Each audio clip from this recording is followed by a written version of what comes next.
Okay, Assalamu alaikum wa rahmatullahi. Bismillahir Rahmanir Rahim. Alhamdulillah Rabbil Alameen. Wa sallallahu ala Muhammad wa alihi tahirin. Allahumma salli ala Muhammad. Okay, so when it comes to why did Allah create us therefore, and what is the purpose of creation? We said being, and being. Just to give one, two examples first to get you ready to. If the best doctor in the world, or the best surgeon, let's say a heart surgeon, you were to see them, and then you tell them, how many patients have you saved? And they say 1. What would you feel? What would you think? You would say, he's wasted himself a bit. He's wasted time, or his talent. You could have saved so much. You could have manifested so many more attributes of perfection, but you only saved 1 person. And that's good in itself, but all these years, only 1 patient? Or let's say if you see the best painter in the world, say, can you show me your paintings? And they just show you 2 paintings. You say, look, you're 80 years old. All these years, what were you doing? You've wasted yourself a bit. You had a strong potential. You were the best painter. You had to show something for this. How did you manifest the painting skills that you had? How did you manifest them? With only 2 paintings? We expected much more. Now Allah subhanahu wa ta'ala, we're saying, is absolute perfection, is that pure existence. We're saying all attributes of perfection are traced back to existence. Okay, so Allah subhanahu wa ta'ala, as pure existence, you would expect Him to manifest all those attributes of perfection. We have to see it. Since pre-eternity to post-eternity, we would expect absolute perfection to manifest perfectly. With harmony, with order, with absolute knowledge, with infinite power, we would see it. And that's what we're seeing. Part of that is the creation of human beings. That's part of it. If He hadn't have created beings like us, maybe you could have attributed a deficiency to Him. So Allah being Allah, absolute perfection, pure existence, He has to act Allahly. And that pure existence, which has all those attributes of perfection, has to manifest. And this is part of that.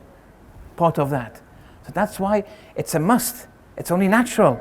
Allah acts Allahly. Pure existence acts pure existently. And that's why creation comes about, and we're part of that.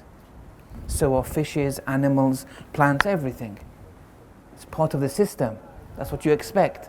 Like you expect from a painter to paint much more. A doctor to be doctorly. A mechanic to be mechanically. And God to be godly.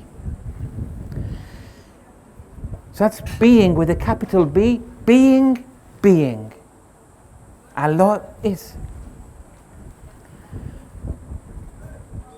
But the second part is being with a small b, being that big, a capital B.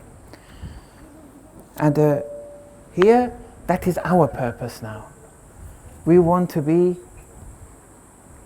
Allah-like. Now what does that mean? You know, every living thing, especially with us humans, in this life of ours, we have many choices.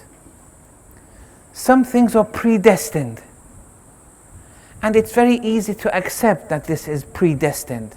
We just have to think a bit. And it's a given. It's a self-evident truth that some things are predestined. The most important thing that we believe is predestined is our search or our movement our journeying, our traveling, our movement to perfection. That's a given. Everyone. Be it a scholar, be it a thief. Even a thief, when they wake up in the morning, that thing that they want to do, they say it's the best thing to do. Whoever you are, even that person who commits suicide, for them, the reason they did, they say that's the best thing to do. Look, they made the wrong mistake. They made the wrong mistake. But they were going towards their perfection. But perfection may be in vice, in bad. It may be in good, virtue. Perfection, be it, is it in vice or in virtue? That's a choice. But moving towards perfection, that's not a choice.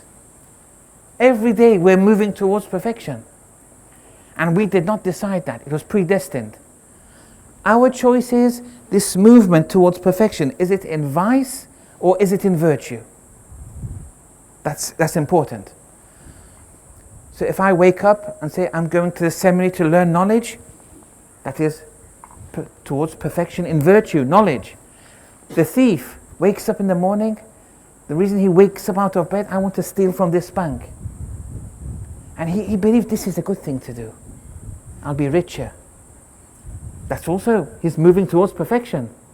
But perfection in vice. Perfection in bad things. That was his choice though. Now, me and you, we want to travel towards perfection. And perfection in virtue. Now, be you Muslim or non-Muslim, when you're moving towards perfection, this rationality that we have, the aql, this intellect that we have, will never stop. It will never stop anyway. It will always go towards something perfect. If it stops, you hindered it. You did something wrong. You crippled it. You paralyzed it.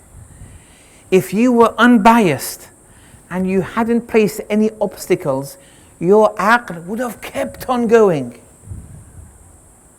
So, for example, we start our lives and we buy a car. It has a degree of perfection, a car. It's good. It does many good things. It has some attributes of perfection. And we like it. There's nothing wrong with it. Then we get a better car, a bigger car. There's no problem with that either. But some people, their journeying towards perfection ends with the car. They don't go beyond. The aql stopped with a car. And if there is perfection, it will only be in a bigger car and a bigger car. Some people with a house. House is very important to have a house. It has many attributes of perfection. And we need it. It helps us. But some people, they'll stop with the house. You see? A car and a house, what else do I want? Maybe in a few years' time, a bigger car and a bigger house. That is their level. They've stopped there. The aql, for some reason, stopped with these things. But some people say, no, I want a job.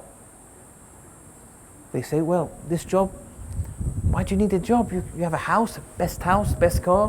What do you need a job for? Being a doctor, you're curing people. It has attributes of perfection. Being a doctor, being a mechanic, graphic designer. With a graphic designer, you're creating a lot of things that a house and a car may not have. Any job has attributes of perfection that a car or a house may not have. The reason we go for a job is this. We're after perfection. And different jobs have varying degrees of attributes of perfection. That's why we go for a job. Whether you know it or not, that's the reason why. So that's good at least. They didn't stop at the car or the house. They went on a job, they helped people through this job. They did many things through the job. It's good. Here one can say in the Western world, although I don't want to generalize or anything.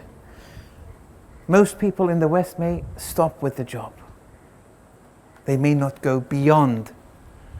Their journeying of perfection, if it doesn't stop with the car and the house or the mobile phone, it'll stop with the job. Maybe they'll get a better job. That's okay. There's more perfection in that too. But they may not look beyond that. Okay, so they're still journeying towards perfection. But they stop with the job. Then there are some people say, no, the job is okay, no problem. But I'm after perfection. There are some things I'm still thirsty for. You can't stop this aql. You just can't stop it. You can hinder it. If you hinder it, yes, you've crippled it. But if there's no hindrances on your part, it'll just keep on going. The aql say, I want more, I want more. And they say, no, I want a holy book. This holy book has things, whatever the holy book. It's speaking about things. There's an ideology here. The attributes of perfection it's speaking about that no job has, no house has, no car has. And then there's a prophet. This prophet is saying things which no one in my job would say it. The car certainly doesn't afford me this opportunity to acquire this perfection. This prophet, this holy man, he's saying he's come from a source. So we go towards a prophet or a book. There are things we are learning and incorporating which help us in this journeying towards perfection, and the aql wholeheartedly accepts and grows more and more towards perfection. A holy book has things which a job doesn't have. Teaches things that a job or a house doesn't have, and so on and so forth. But this aql, it doesn't stop there. The aql says, look at this holy person, this prophet, was born once upon a time and will die. That's a limit. It's a limitation. He's limited in time and space. It's a limit. My aql says, no, I want something which is limitless. You see? The aql says, I want something which is limitless. Whatever the prophet is saying, it's very good. I'm getting more, but I'm after something which is limitless. Be you Muslim or non-Muslim. And here, if your aql is really unhindered, it comes to an answer. And that which is perfect in all aspects and has no limit, spatio-temporally even, which the prophets do, is pure existence. Don't say Allah, because what you mean by Allah may be that Judeo-Christian Allah. We don't know yet. It depends what you mean by Allah.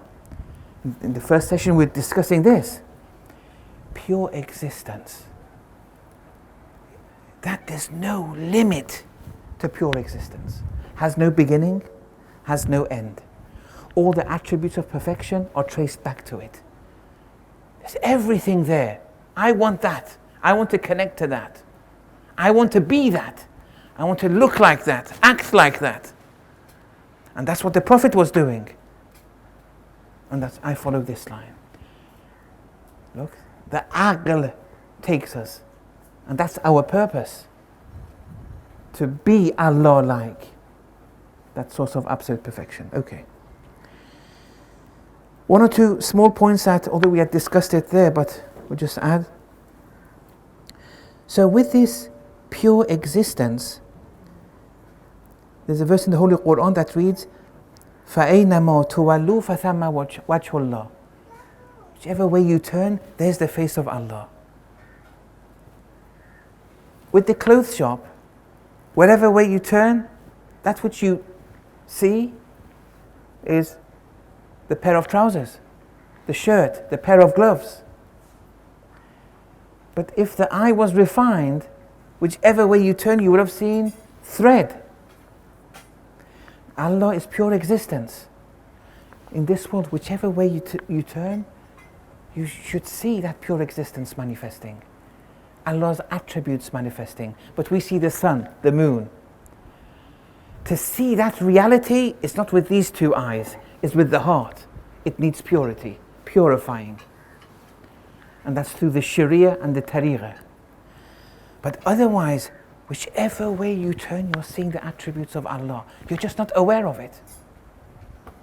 And our goal is to become aware of this. Okay. And whatever exists, this chair, this carpet, mosaic, the sun, the moon, whatever is manifesting that pure existence. Whatever is, whatever. It's manifesting that one pure existence to the capacity that it can. So everything is manifesting Allah, is manifesting pure existence to its own capacity. So with me and you, to our own capacities, we manifest Allah to varying degrees. But everything has the capacity to manifest all of Allah's attributes. Even a speck of dust manifests all of Allah's attributes, but to a low degree. Animals manifest Allah's attributes to a lower degree compared to humans. Then we said Allah is the encompasser. We are the encompassed. This potential for us exists, and for anything exists, but especially for us, because potentially we can manifest Allah more than animals or plants or stones. But moment to moment, we have that potential to manifest Allah maximally, and through all His attributes we can do it. It's pouring down. It just requires the heart to be able to manifest Him. From Allah there's no miserliness. It's all there, coming down. Our heart is not a recipient yet, or it is to a lower degree. We want to become more and more, manifest Allah more and more, moment to moment. And then we said in the verse, قُلْ هُوَ اللَّهُ أَحَدٌ. This ahad we said is one. We explained that, what it means. Allahu Samad. Samad means He's the first, the last, the outer, the inner. Nowhere can you show something which is existence free. Existence is not empty anywhere. That we said non-existence is impossible. Allahu Samad is this, that He is the first, the last, the outer, the inner. In anything, it's Him manifesting. Is this clear? It's all Him, pure existence, manifesting. There's nothing which is existence free. If you find something which is existence free, Allah's not Samad anymore. That's not possible. We said everything, whatever is existence. Non-existence is impossible. Someone who believes in non-existence, I mean, if they believe, we can't force them. How they are going to understand Samad is going to be a battle in itself.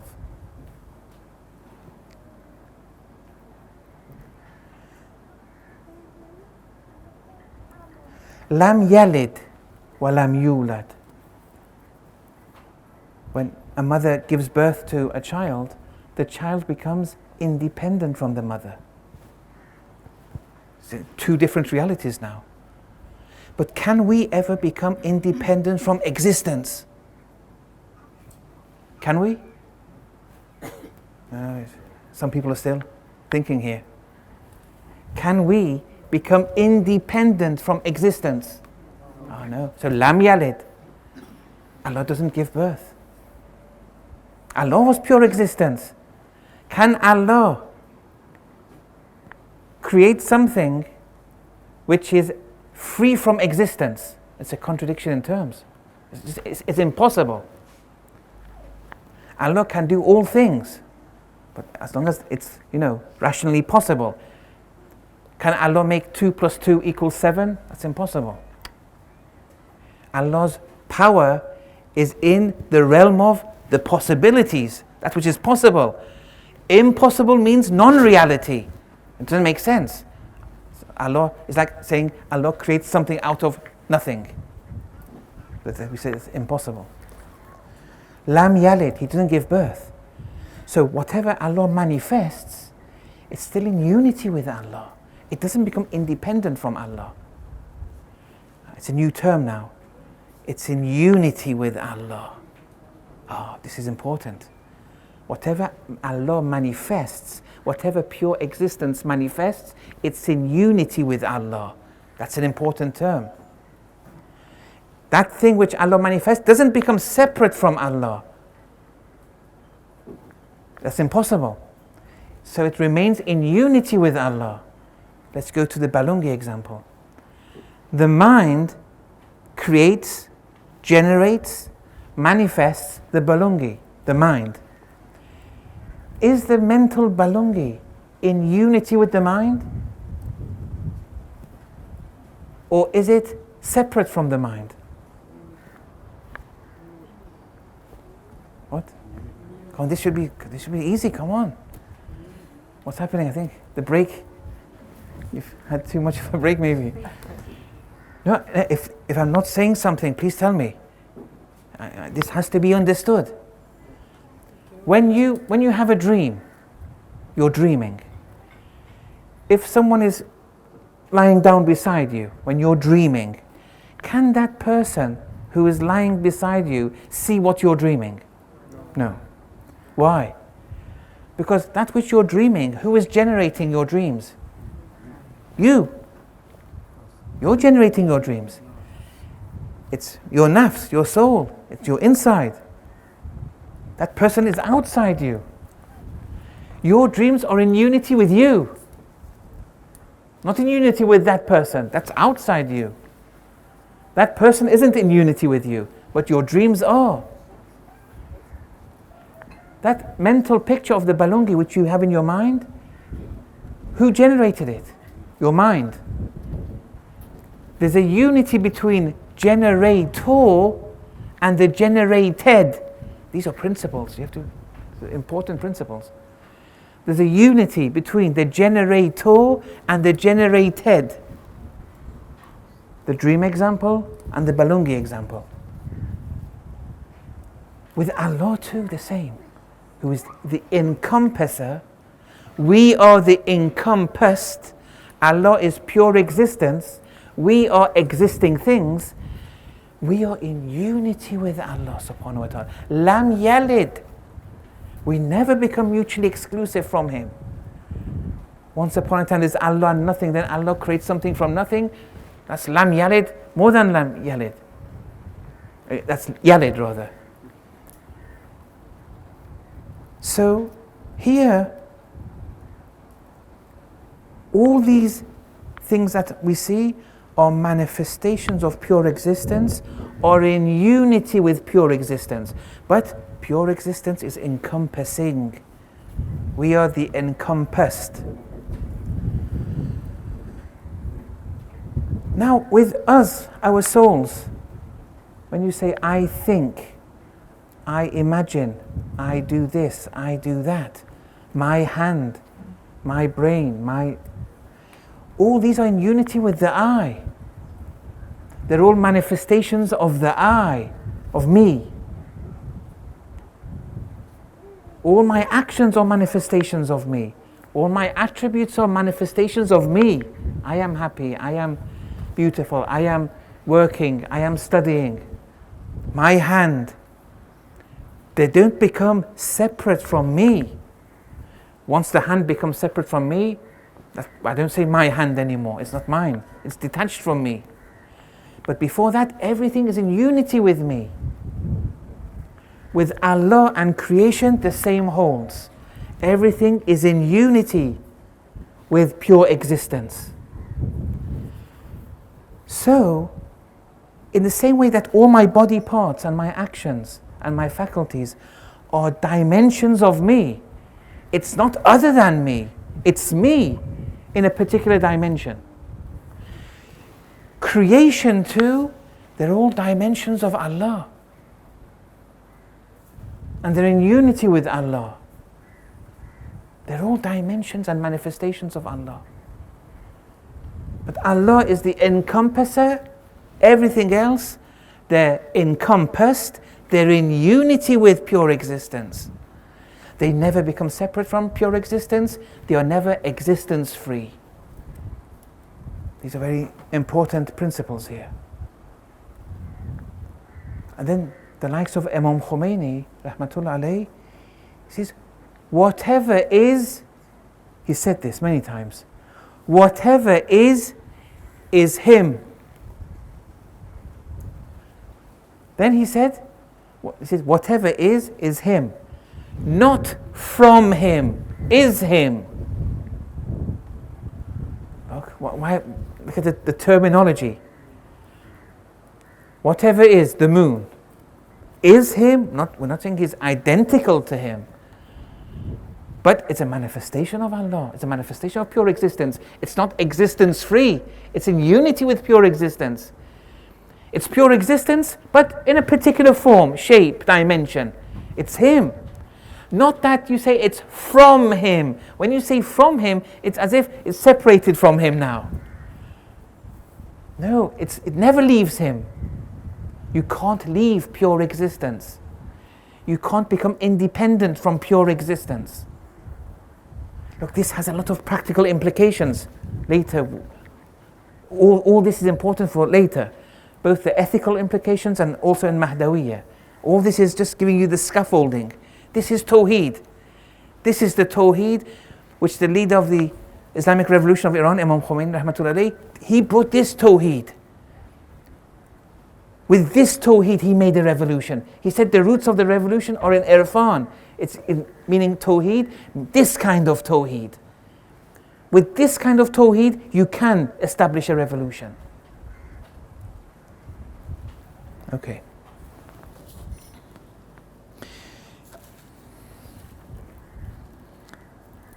Now, but yes, different things manifest Allah in different capacities. We gave the mirror example in the desert, where there's large mirrors, small mirrors. All these different mirrors are reflecting the sun, the light of the sun, but to different capacity. But they don't have light themselves. The mirror has no light, nothing. The mirror essentially has no light. Whatever the mirror has, it's manifesting the light of the sun. Light is the sun's. The mirror just reflects. You don't say the sun has 100% light and the mirror has 10% light. No, the mirror has no light. It only reflects the light. With us and Allah, we just reflect Allah's attributes. Don't say Allah has 100% knowledge, I have 10%. In that way, it's shirk. You're entering partnership in Allah's knowledge. You're attributing partnership with His knowledge. Whereas you have nothing, He has everything. You're just manifesting it. Me, you, the Imams, everyone. But some people manifested the attributes maximally, some people minimally, the rest in between. Okay. Then we said this in relation to Alhamdulillah, that whenever something is praised, for example, you praise your mother's cooking, in reality you're praising Allah, because only Allah can be praised. Only pure existence can be praised. Nothing else is praisable. So when you say thank you for your cooking, in reality, you're praising Allah subhanahu wa ta'ala. It's just your limited aql now stops with your mother, for example. Otherwise, you would have seen that all attributes go back to Allah. One example they give is, imagine there's a flower in the room and there are mirrors all around the flower. Wherever you turn, you see flowers because there are mirrors around the room. There's one flower in the middle. Wherever you turn around, you see different images of the flower. Large mirror, large flowers, small flowers. But you're seeing that flower wherever way you turn. But you're not seeing the real thing. The real flower is something else. You're seeing just the reflection of that flower. Your mother's cooking is a reflection of one of Allah's attributes of perfection. Okay? Okay. Now sometimes someone may eat a certain food and say Alhamdulillah, but the way they are eating it or the food itself is haram. Or they commit an action which under certain circumstances and limitations would be allowed, but they transgress, overdo it, and they commit a haram. They're enjoying it. Can they say Alhamdulillah? Because that enjoyment they're having, and they're saying it's attributes of perfection, but they've entered the haram jurisdiction. Saying Alhamdulillah here would be impolite, because that source of everything is saying, if you want to get to perfection, there are limits. There's only so much you can do. Yes, in certain enjoyments are attributes of perfection. You enjoy them. It may be knowledge, acquiring knowledge. Certain forms of acquiring knowledge may certainly be haram. But it doesn't take from you were acquiring knowledge, which is an attribute of perfection. But they say no. When you trespass or overdo something, even though it's an attribute of perfection, it'll kill you. It'll move you towards perfection in vice. There are limits. We want you to get perfection in virtue. Yes, you are becoming more perfect, but now it's in vice, not in virtue. And then there was a question a brother asked, that how much Allah loves us. And just one or two traditions I wanted to read, it's linked with this. لو يعلم المدبرون أني. If those who turn away, Allah is saying this to Nabi Dawood. If those who turn away, Allah is saying this. It's a hadith Qudsi.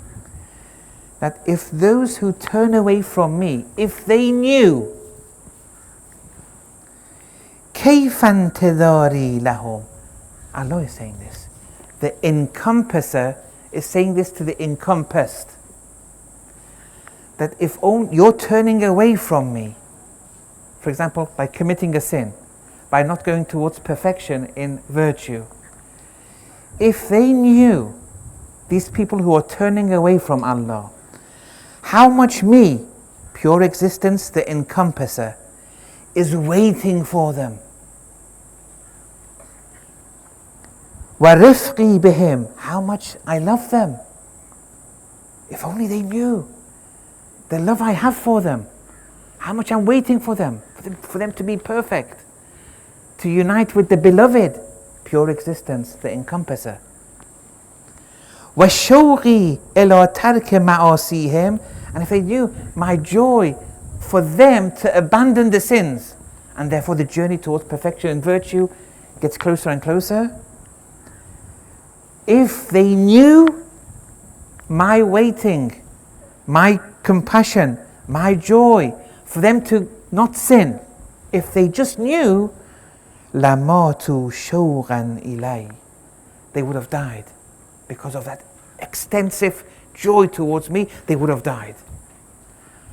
وَتَقَطَّعَتْ أَوْصَالُهُمْ مِنْ مَحَبَّتِي. Out of love of me, their body parts were just disintegrated.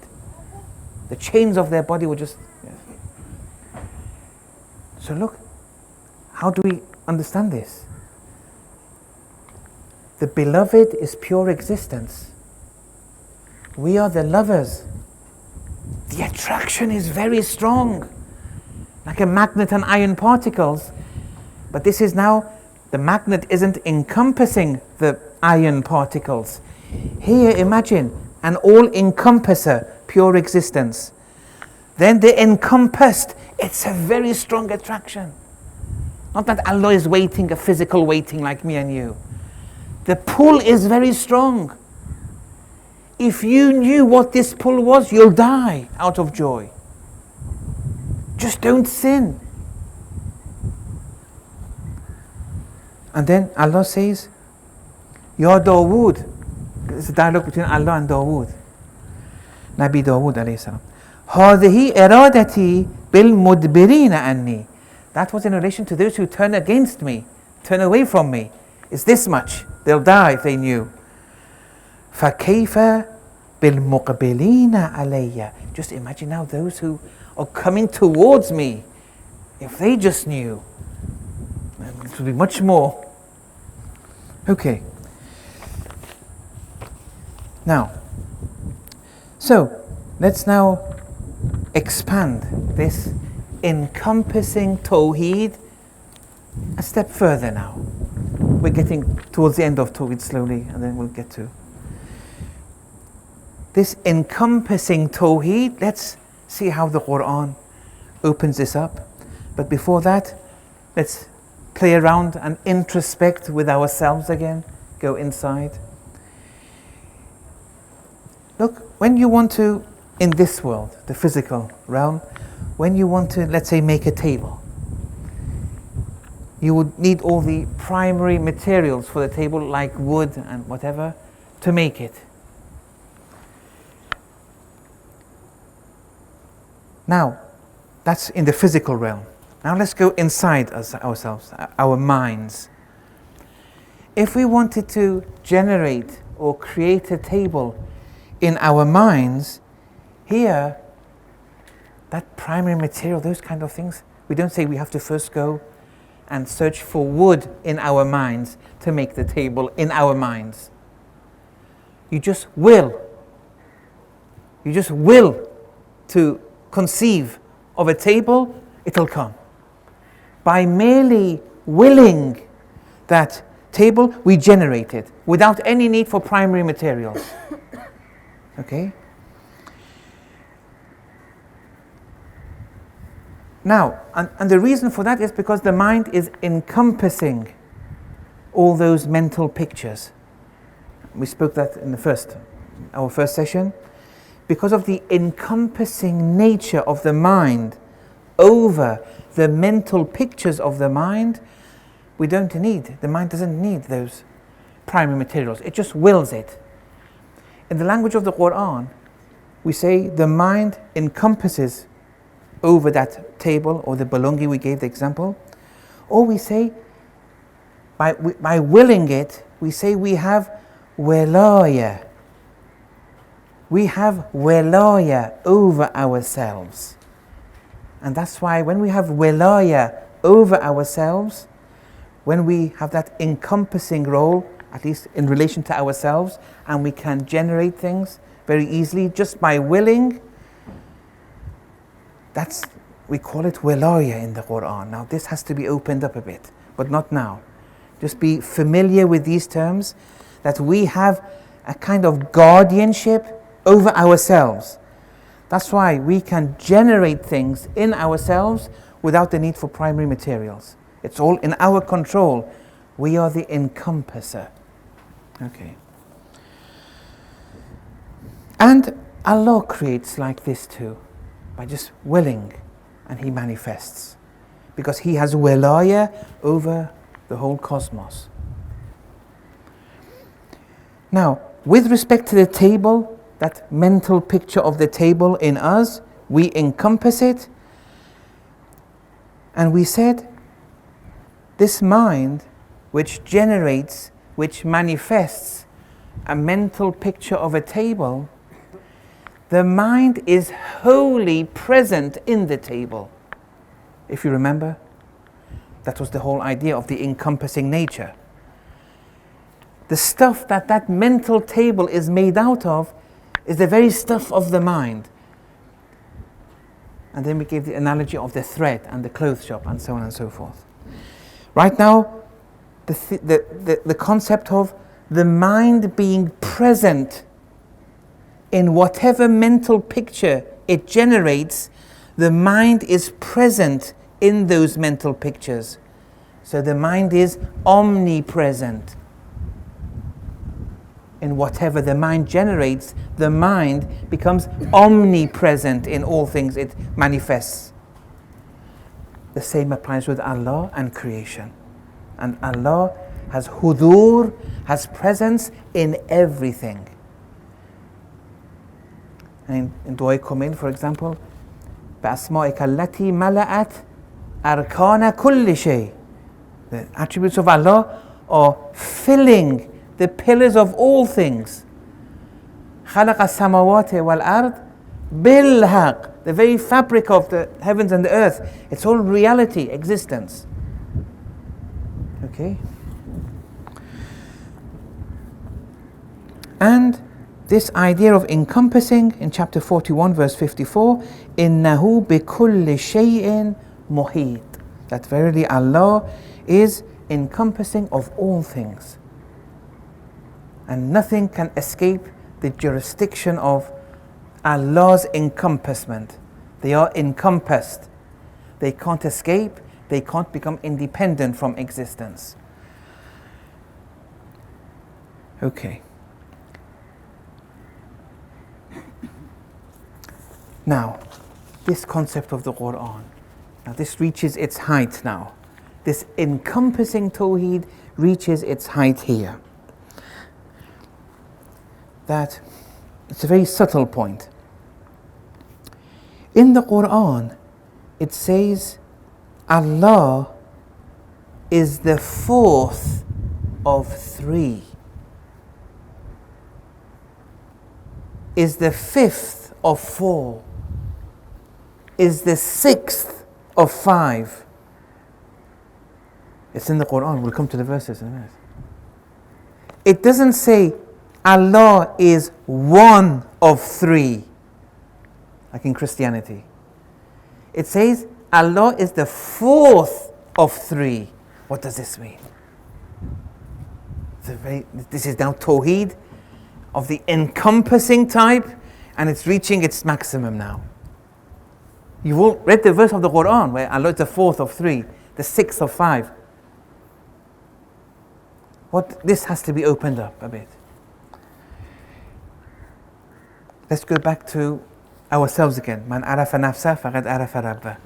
Let's go back to introspect again with examples of the soul, the mind. Try to understand that, because it seems whatever we can analogize with that, we can then conclude it with Allah subhanahu wa ta'ala. So let's go back to the Balungi again. So we have me, my mind. When I say me, I mean my mind, and that mental Balungi within me, that mental picture of the Balungi. If you say that I am the Balungi's second, look, there's one image of a Balungi in you, in your mind. If you say I am the second of the Balungi is one. I am the second of that one. On a par with Quranic logic, it's correct. I'm going to explain it, but I'm just trying to first say what the Quran is saying, how the Quran is describing Allah subhanahu wa ta'ala. If you say I am my mind, I am the Balungi, the mental Balungi, I am the Balungi second, that's correct according to the Quran. What does it mean? Okay, we're going to start. And if you say the Balungi is not my second, that is also correct. This is very good material, this. The Urafal really have understood the Quran. Otherwise, without the Irfani understanding, God knows how other scholars, other theologians want to give a commentary of this. It's just something, Yes. So, I am the Bulungi second, correct. The Bulungi, the mental picture of the Bulungi, is not my second. That is also correct. Why? When you say, I am the Bulungi second, now Bulungi it was one Bulungi. When you count your mental pictures that you've generated, if there's one mental image that you've created, when you count it, you say 1. Let's say there were 2 pictures of a Bulungi. There were 2. You count 1, 2. There, if you say, I am the third of 2 Bulungis, that's correct. If there were 3 Bulungis that you had generated in your mind, if you say, I am the fourth of 3 Bulungis, that would be correct too. Why? Here, when you, from this angle, when you say that's 1, you're counting within. That's 1 Bulungi, that's 2. Let's say there were 3 Bulungis, you say that's 3. There's still something remaining. When you count all the mental Bulungis, however much there are, at the end of the counting, there remains you. The mind is still there. So if there were 2 Bulungis and you say 1, 2, the third thing which now still is present and exists is the mind. The mind becomes the third of 2 Bulungis. If there were 4 Bulungis, you would say that's 1 Bulungi in your mind, the mental picture. 2, 3, 4. There's still one reality with you. You. That's the 5th of 4 Bulungis. If there are 1,000 things, you would, at the end of counting, the mind, you, still remains. You've done all the counting, but you are still present. The mind is still present. That mind becomes the 1,001st of 1,000 things.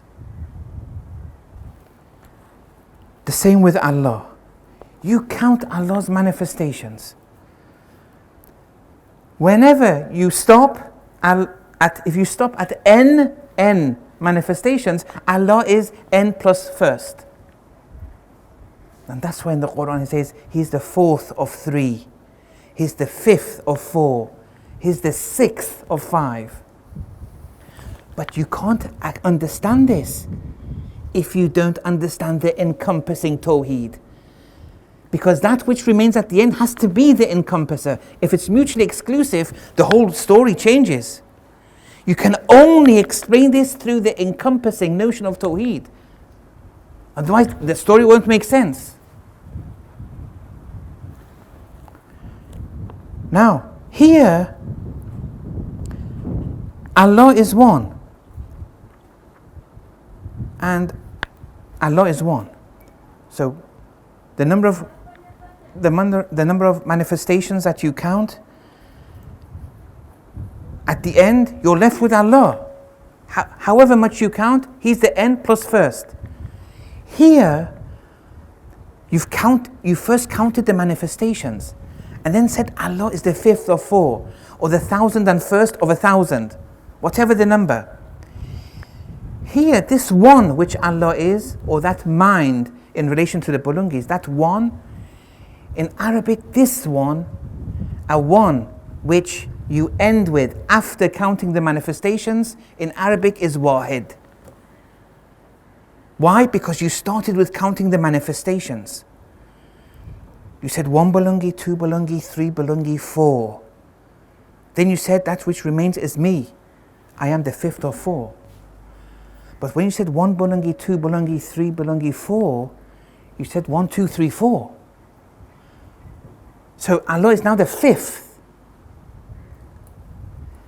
Yes, Allah remains. That which remains is Allah, that one. But the one Allah which remains, the Arabic word is wahid. is not ahad. Now, the reason for that is what follows now.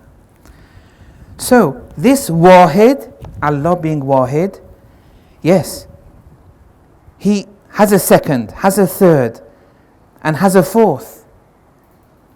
When He is the fifth, when Allah is the fifth, He has a second, third, and a fourth. He's the fifth.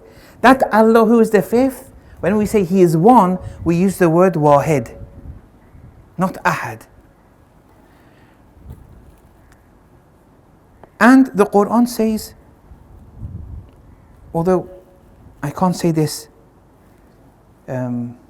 definitively, but wahid in relation to Allah never comes alone in the Quran. In the Quran, al-wahid never comes alone. It comes with al-wahidul qahhar. Okay? The conquering one. First, wahid is the fifth of four. So you've counted 1, 2, 3, 4. And Allah is the fifth. But this fifth, who is Allah, conquers over the 1, 2, 3, 4 because it encompasses over it. They are the encompassed in relation to Allah. You've counted the encompassed manifestations, you counted 4. You say Allah still remains. He is one. But this one is the fifth of 4. The word for one is al-wahid. But we say it is a one which conquers the 1, 2, 3, 4. He's the fifth of 4. That's why wahid always comes with qahhar. Now, but let's say you don't start with counting the manifestations. The first bulungi, the second bulungi, the third, the fourth. Here you start off with yourself, with the mind. Not with the bulungi, the mental bulungi. You start with me, the mind, the soul. When you start with me, then you look at the manifestation rather than the other way around before. You start with me. So you say Allah is one. Now the bulungi which is generated, it doesn't become separate from Allah. It's in unity with Allah. So you still say one. Then the second bulungi comes. It's not separate from Allah. You say one. It's all ahad. You keep on making them. It's all just manifestations of the one. This one is ahad. That one, wahid, was when you first count the manifestations. When you count the manifestations, you always end up with one.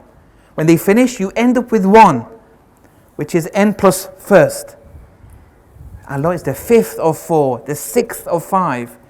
That one Allah, we say al-wahid. But when you start with Allah, whatever Allah now generates, doesn't become separate from the one. It's one. It's always one. Ahad, ahad, ahad. Is that clear? This is encompassing Tawheed at its maximum now. Discuss this with one another. Digest this. I'm not sure. Is it clear? Did you?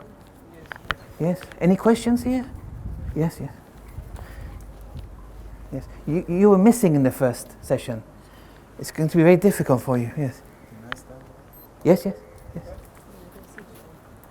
No, if he wants to stand up, let him stand up. Yes. It's okay. Yes. Rahmatullahi wa barakatuh. Assalamu alaikum wa rahmatullahi wa barakatuh. My name is Mr. Hemedi from Tanga. I'm very sorry for what I'm late because of some circumstances. It's okay. It's okay. Yeah. Yes, I'm So joking. I have a few recommendations here. I don't understand, but I want some clarifications from among us. Yes. And the first question is coming like this. Sorry. Thank you for Yes. No, thank you. clarifying the moral ethics and the moral virtues for us. No, thank you. No, So, it's okay. for these opportunities, I'm very glad for today's session. No, alhamdulillah. I am Thank very you. happy. Yes, thank you. So the question is going like this. Number 1, is perfection for human being attainable? Yes. Is perfection? For humans attainable. Yes. Number 2, At what degree is human being agreeing on perfection to beings? At what degree are Yes. humans agreeing to perfection of? To beings. Oh. Yeah. Number 3, why, how do people act immorality like thieves, and at the end they say Alhamdulillah? Yes. So another, as a Muslim, Ahlul Bayt alayhim salam, Yes, yes. how do we view Western civilization into Muslim eyes in relations to these moral ethicals? Right. And the last, thank you for what you are presenting. No, thank you. Yes. Okay, these are good questions. Just remind me, the first one, can we attain to perfection? Okay, who wants to answer that? Those who've been present now should be able to say something. Pardon? Yes. Pardon?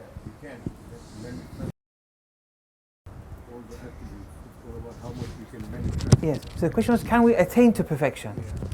Yes. The answer is yes. But even more than just a simple yes. That it's predestined. We don't have a choice. Look, perfection simply means moving forward. It may be perfection in good, it may be perfection in bad. But everyone is moving. So a thief is also saying to himself, I'm going to steal. And they may say Alhamdulillah too. And they steal. And they say, I'm become happy. I've become more perfect. It's a mistake. But it is perfection. But perfection in vice. Yes. One can hate. One can constantly be bad and worse and get perfection in bad things. They can decide that. But that's a choice. Perfection in vice or perfection in virtue, that's your choice. But you can't escape perfection. Whoever you are, you're moving towards it. Everyone is moving towards it. But the type of perfection, that's your choice. Okay. Now, if the thief, though, who's acquiring more and more perfection and vice, says Alhamdulillah, that's impolite. That's impolite because he's transgressing the limits. Allah, his journey to Allah is absolute perfection. It's the journey towards Allah is perfection in virtue. In that you have to abide by limits. If you pass the limits, yes, you're gaining more and more attributes of perfection, but you've passed the limits, there to say Alhamdulillah is an impolite thing to say. Albeit existentially true, but it's impolite to say it when you trace it back to Allah. The third one, why do people steal? Yes. Well, that's a bit a different subject, okay? But you had a mother, had a father, and you had a grandfather, grandmothers, great-grandmothers, great-grandfathers, keep on going back, your ancestors. They did actions. Generation after generation, these actions are passed down. Then it comes to your parents. Their actions of the relationship with their actions and you is more than your ancestors, but it's passed down. Then it comes to you. You've already been molded and shaped to some degree. Then you're 9 months in the womb of a mother. What's the mother doing in those 9 months? It has an effect on the child. Pure thoughts, pure earning, pure actions purifies the child in the womb. Then 2 years of breastfeeding. How did it happen? Where did it happen? How was it earned? Where did it? Then the first 7 years, how did they bring you up? Was it on a par with Islam or not? Then the second 7 years, Islam has another protocol of action. Did they abide by that or not? So for the first 14 years, 99.9% of your destiny was in the hands of someone else. At 14 or thereabouts now, you have a kind of aql now, some rationality. Now you have more of a say what to do. So when you are judged, all those ancestors before you will be judged too. You may not be judged as seriously as them, because they were the cause. You would be judged on a par with your aql and what you did. So if one of you, for example, was a Sunni and you became a Shia, maybe some of you are like that. Yes, pardon? Most of us. Most of you? Look. In Tanzania, this Sunni Shia is a lot here, or what percent? Anyway, the reason I'm saying this, because your parents were Sunni, I presume, or were they Christian? Or because the Khwajas, they were Hindu. But with you, I'm not sure your ancestors, what you were. Let's say you were Sunni. Sunni. Yes. They were mushrik. They were mushrik. Yes. Yes. So they were mushrik, and then these mushriks, they did certain good deeds. They were mushrik, but they also did good deeds. Maybe they didn't have access to Islam or the truth. Their good deeds are passed down to the next generation, which is passed down. Then they became Sunni. They're growing. When they became Sunni, those mushriks have a share of the sawab. Those mushriks became, they've passed away now, the ancestors. But when their descendants became Sunni, those ancestors in Barzakh become Sunni. They were mushrik.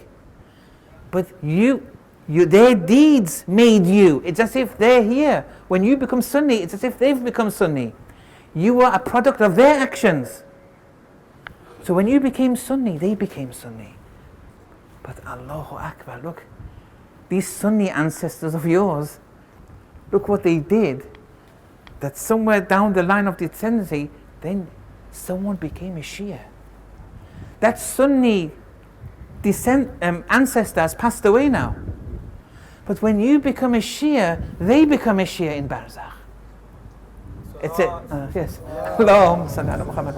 Now, the point is this. There's something in this region, be it in Tanga, Arusha, whatever. Something is going right here. It's producing it. Why don't we have these in other countries as much? We do in some countries, but in other countries, this rate of converting is much less. Why is it more here? Look, it goes back to the ancestors. They were doing something. So that's the answer for why, if someone's stealing, it's wrong. They have aql to know it's wrong. But the blame goes back. But the good also, they get a share. Okay. Yes. There's a question? Yes, sorry, yes. Yes. Yes. I think you were absent too, brother, I think. Yes, in the first session. yes. I'm very sorry for coming late. Yes. Al-Kamalu Lillah. The perfections belong to God, belong to Allah. So according to your explanation here, can you please make this clear to me? You said that you cannot escape from perfection. Yes. What kind of perfection is belong to human being? Yes. While we know that al-kamalu lillah, Yes. the perfection is only belong to God. Only God, yes. What kind of perfection is belong to human being? Yes. Thank you. So look, those who were present in the first session should be able to answer this now. Who would like to? So at least I know someone has understood the first session. And this is worrying signs now. Yes. See, this is the problem. I mean, if we haven't understood this, shall I pick someone? Yes. You're in front of me, brother. Yeah. Yes. Basically, from what I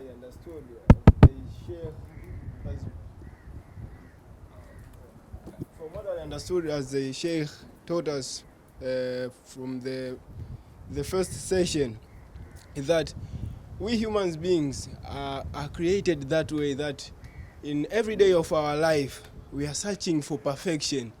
Ever since we were born to the moment that we die, we are just struggling for perfection. For example, for little example, according to my own understanding, when you are young, maybe you started to sit and you started to crawl, maybe you started to walk. That shows that human being is always struggling to have some perfection. So yes. when you that's correct, but yes. he's saying perfection are all Allah's. Okay. Okay? So why do we say we are Yes. going towards perfection? Yes. Answer that part. So even our mind is seeking to something much to become something even more better.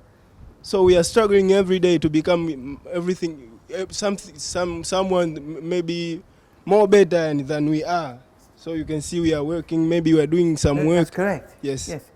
You'll continue with what you said previously. The Sheikh What he's saying something else though. Something else. Okay, you have a rest now. Let me. Someone else. Do you want to try, brother? Come on, this is not good. Okay, So he says perfection is all Allah's. Period. So when we say we are acquiring perfection, what does this mean? This was in the first session. Okay. We was created the creature that we have some characteristics that's alike Allah. So we have. Sorry, can I speak in Swahili? Swahili? Yes. What's my sin? Yes. Are you going to translate? If you want me to leave, I can leave you and you can have a Swahili session. Okay, no, Yes, sorry, yes. sorry. Yes. Let me continue. I mean, I have to monitor what's happening here. It's not looking good either. Yes. Okay, as we have been created, we have created as an example of an Allah. So there are some characteristics which we share. No, that's correct, but Yes. it's not the answer. The sisters, can they save this group? This. You.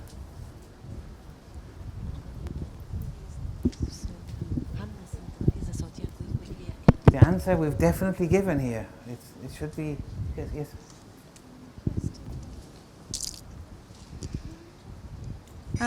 If I understood well your question, you asked that perfection comes from only Allah. So what about we, the perfection that we show? Yes, that's the question. Okay.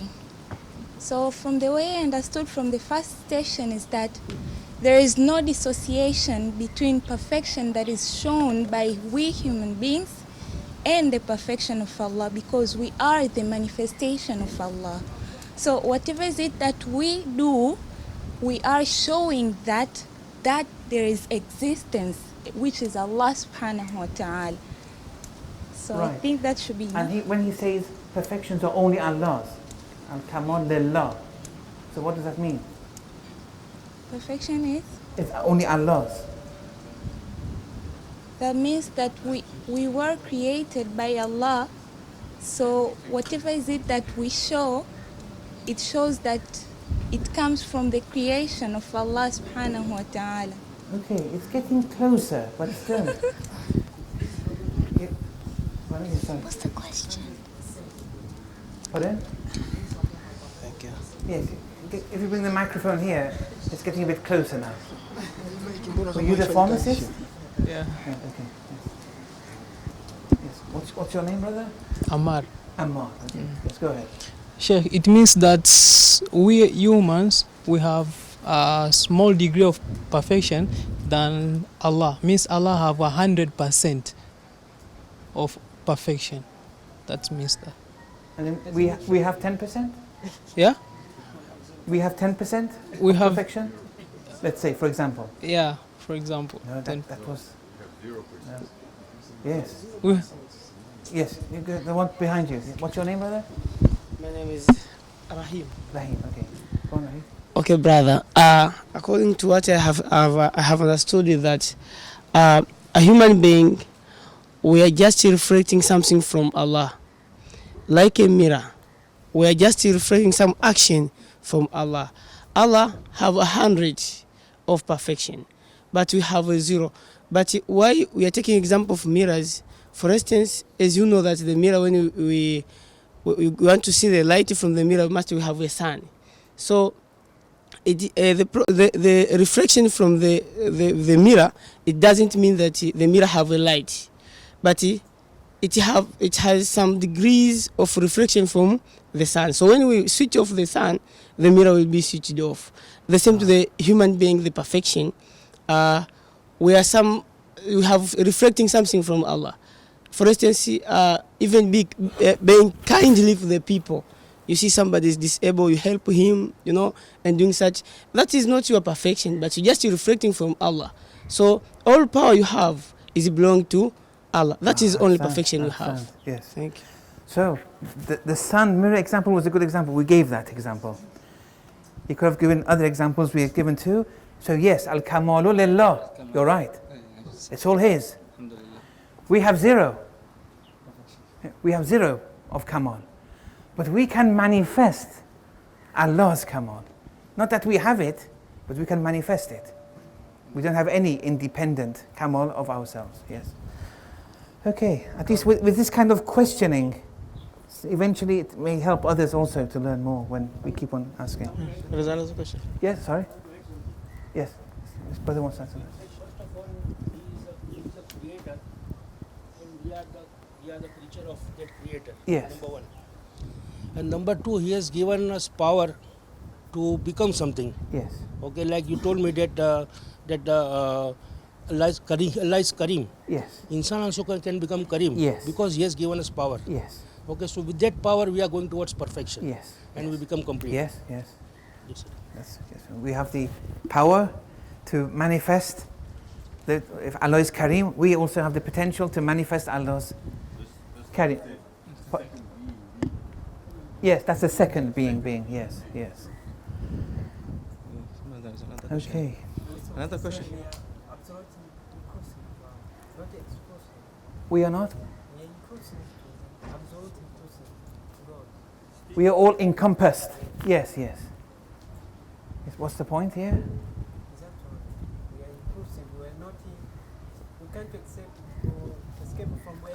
Yes, we can't escape pure existence. We're all encompassed. Yes, that was also a point we mentioned, yes. These have to be discussed, I think. You have to discuss with yourselves. This is important. I mean, tomorrow, when we want to go through the spiritual diseases and how this Tawheed can eliminate those spiritual diseases. If you don't understand it, you won't understand that. Or when we speak about Mahdawiyya, we have to understand this. So tonight, in pairs or, try to digest this. It's important.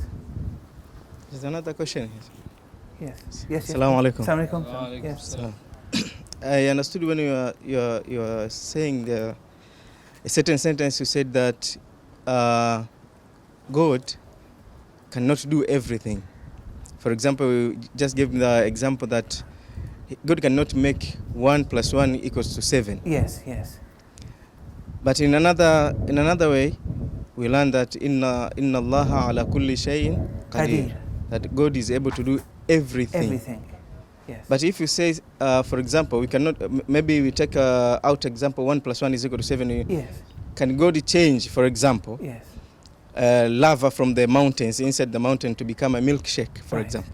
No, that he can. Yes. But 1 + 1 is 7. He can't. I'll explain why. But the lava in the volcano to milkshake, that's possible. That's it. But when it says inna Allaha ala kulli shay'in qadir, it has to be a shay. What 1 + 1 = 7 is something impossible. It's la shay. It's not a shay. So it doesn't even apply. It's not correct to say, can Allah do something impossible? Impossible means non-existent. Allah is only existent. That's the difference there. So, in that case, that means the power of Allah is limited. Well, no. When something is impossible, it means it's non-existent. Allah's power is in relation to existence. All that is existence. And it's Allah's power. Let me just finish. When Musa wants to talk with Allah, Yes. he asked Allah, say that Musa go to the mountain. If the mountain could have ability to Yes. handle Yes. me when I'm going there, Yes. I will be able to talk to you. Right. Yeah. So Allah can do anything, Yes. but so unless what happened to the unless that mountain have powers to handle. Yes. So what The happened capability. to the mountain? Yeah. What happened to the mountain? It's shaking and It crumbled. yeah, But it's still there. yeah, No, yeah. no, the mountain is still there. The mountain is still there. It didn't crumble. It's still there. It still exists as it did then. That has another meaning. That has another meaning. We'll come to that later. But coming back to him. So, Allah over everything is Qadir, has power. But something which is no thing, no thing means non-existence. It's like saying Allah creates something out of non-existence again, that kind of mentality. Well, it's no thing. There is no thing. It's impossible. It's not a reality. You're saying, oh, Allah can't do something which is non-existent? There's a contradiction there. It doesn't limit Allah. We're saying whatever is existence, and Allah has power over it. But non-existence is non-existence. You can't say, can Allah have power over non-existence? The question is, it doesn't make sense. You see? So shay means in the realm of possibility. Yes. Okay, we'll stop there inshallah. Have a break in a few minutes. وصلى الله على محمد وعلى آله.